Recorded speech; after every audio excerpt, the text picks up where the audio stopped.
Mummy कल Nikhil company के काम से दिल्ली आ रहे हैं। वह हमारे घर पर ही रहेंगे। भैया से कहना कि टाइम से एयरपोर्ट पहुंच जाएं उन्हें लेने के लिए, और भाभी से कहकर सारा घर व्यवस्थित करा देना। भाभी से कहना कि दिन के खाने में 3 सब्जी और 2 तरह का मीठा होना चाहिए। डिनर के लिए जो नया होटल खुला है वहाँ खाना खाने के लिए ले जाना। सोनिया ने अपनी माँ गौरी जी से फ़ोन पर कहा। दामाद जी आने वाले हैं। यह सुनकर तो गौरी जी के हाथ पांव फूल गए। दामाद घर आते तो इतना कुछ खाने को बनता कि लगता कि देवता पधार रहे हैं। सास ससुर सब सेवा में बाजार दौड़ते ही रहते। अरे बहू, आज ऑफिस से जल्दी घर आ जाना, कल दामाद जी आ रहे हैं तो आज से ही सारी तैयारी करनी होगी। बाथरूम में नए शैम्पू, साबुन, टूथपेस्ट रख देना। बाजार से पनीर, मिठाई, फल भी तो लाने पड़ेंगे। गौरी जी अपनी बहू से बोली। अरे मम्मी जी, आप चिंता मत कीजिए। जीजा जी घर के ही तो सदस्य हैं, हर महीने तो आते हैं। मैं ऑफिस से जल्दी नहीं आ सकती, क्लोजिंग का टाइम चल रहा है, काम का बहुत प्रेशर है और मैं कल ऑफिस से छुट्टी भी नहीं ले पाऊंगी। सारी व्यवस्था मैं अच्छे से कर दूंगी, जीजा जी को मान सम्मान भी दूंगी, पर उन्हें मेरी भी स्थिति समझनी होगी। पिछले महीने आपके कहने पर मैंने 3 दिन की छुट्टी ली थी, पर माफ़ कीजिएगा, इस बार आप संभाल लेना, प्रिया ने कहा। गौरी जी के दामाद निखिल कंपनी के काम से उनके शहर आ रहे थे और उनका लगभग हर महीने आना होता था। कभी कभी साथ में उनकी बेटी सोनिया भी आ जाती थी। दामाद जी ससुराल में 5 स्टार होटल जैसी फैसिलिटी चाहते हैं। उन्हें अपनी कंपनी की तरफ से आने जाने, खाने पीने, रहने का पूरा खर्चा मिलता था, लेकिन वह पैसे बचाने के लिए ससुराल में ही रुकते थे। तरह तरह के डिमांड करते थे, यह जानते हुए भी कि ससुराल में बेटा बहू दोनों नौकरी पेशा हैं और सास ससुर की भी उम्र हो चली है। प्रिया की शादी हुई सिर्फ 2 साल हुए थे, पर इन 2 सालों में लगभग 15 बार उनका सामना जीजा जी से हो चुका था। निखिल अपनी पत्नी सोनिया संग ससुराल आते तो पत्नी को भी कोई काम नहीं करने देता। किसी से ज़रा सी भी चूक हो जाए तो उनका गुस्सा 7वें आसमान पर होता। राजन और प्रिया की शादी में भी उन्होंने खूब तमाशा किया था। सारी शादी में वह मुंह फुलाए घूम रहे थे।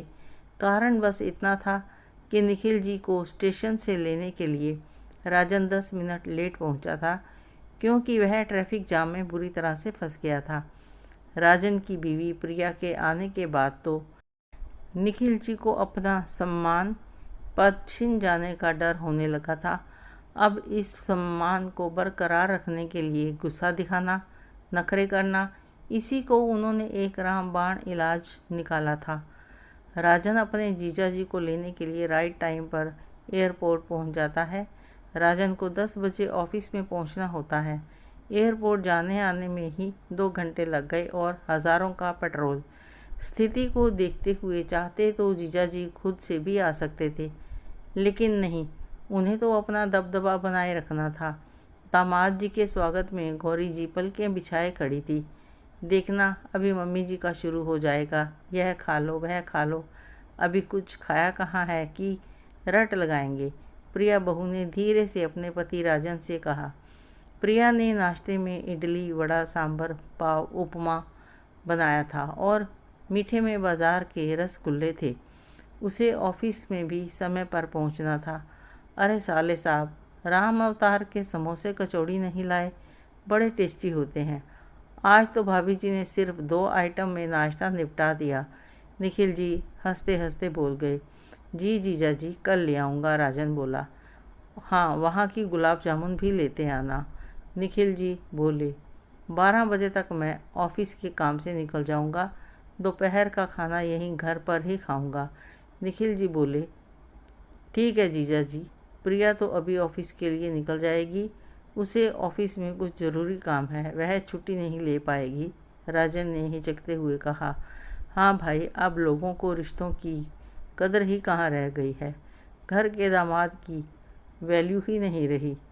निखिल ने फिर से तंज कसा। राजन और प्रिया निखिल जी की फितरत से वाकिफ़ थे। इसलिए उन्होंने जवाब देने की बजाय खुद के काम पर फोकस करना ज़रूरी समझा। प्रिया ने घरेलू सहायिका और अपनी सास की मदद से झटपट लच्छे पराठे, कढ़ाई पनीर, पाइनएप्पल रायता, मटर पुलाव, जीरा आलू बनाए और ऑफिस के लिए निकल गई। लगभग 3 बजे निखिल जी घर पर आते हैं। गौरी जी और उनके पति को खाना खाते देखा, इस बात से भी दामाद जी नाराज़ हो गए, जो कि उनके चेहरे पर साफ झलक रहा था। अरे बेटा, हम आपका इंतज़ार करते करते अभी ही खाना खाने बैठे हैं। राजन का फ़ोन आया था। उसने कहा कि हम लोग अब खाना खा लें, वह आपको लंच पर ही कंपनी देंगे। राजन के पिता आलोक जी ने कहा था। गौरी जी ने झटपट खाना खाया और खाना परोसने की तैयारी करने लगी। तब तक राजन भी आ गया था। वह रास्ते से श्रीखंड लेते आया था।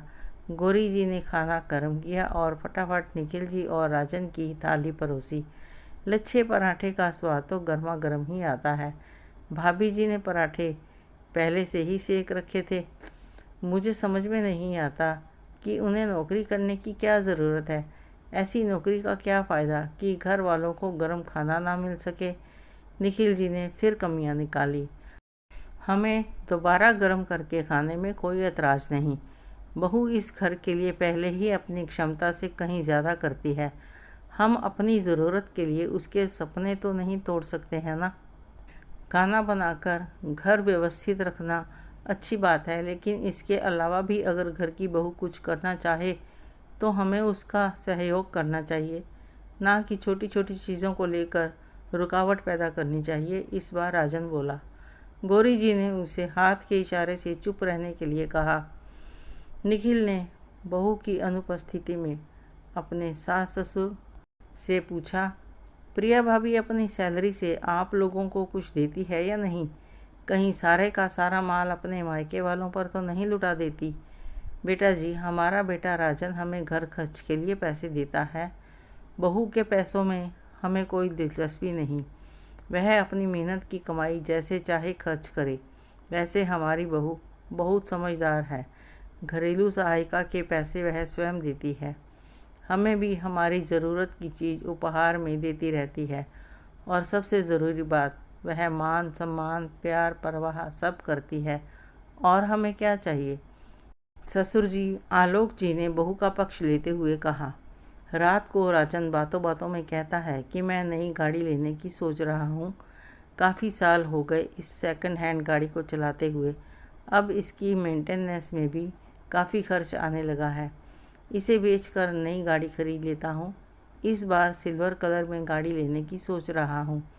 मैं भी नई गाड़ी खरीदने वाला हूँ, तो मेरी पुरानी गाड़ी तुम ले लो। वैसे इसकी कीमत ज़्यादा है, पर मैं 4 लाख में दे दूँगा। निखिल जी कैसे भी करके अपनी पुरानी गाड़ी राजन को बेचना चाह रहे थे। इस बार प्रिया बोली, नहीं जीजा जी, हम इस बार लेटेस्ट मॉडल की नई गाड़ी खरीदेंगे। निखिल जी को प्रिया का बोलना सही नहीं लगा। जब से प्रिया बहू बनकर इस घर में आई है, निखिल जी की तो वैल्यू ही कम हो गई है। सारे फैसले अब प्रिया और राजन की राय से ही लिए जाने लगे थे। अचानक निखिल की नज़र किचन में पड़ती है। यह क्या, किचन में भी बदलाव कर दिया और हमें तो खबर भी नहीं लगी।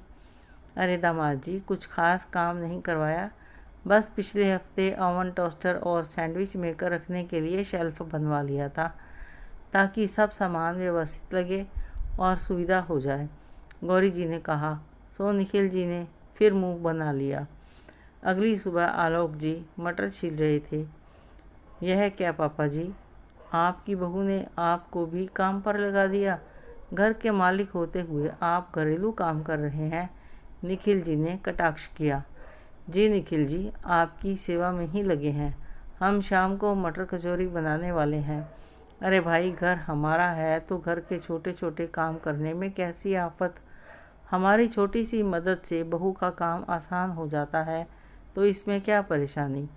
घर के सदस्यों को एक दूसरे की मदद तो करनी ही चाहिए, आलोक जी ने कहा। निखिल जी अपने ससुर को बहू के खिलाफ भड़काना चाह रहे थे, लेकिन यहाँ तो पासा ही उल्टा पड़ गया। निखिल जी के आने से घर का पूरा टाइम टेबल बिगड़ जाता है।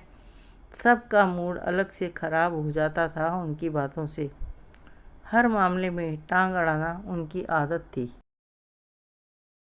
ससुराल में ज़्यादा नखरे दिखाने से उनकी इज्जत कम होती जा रही थी।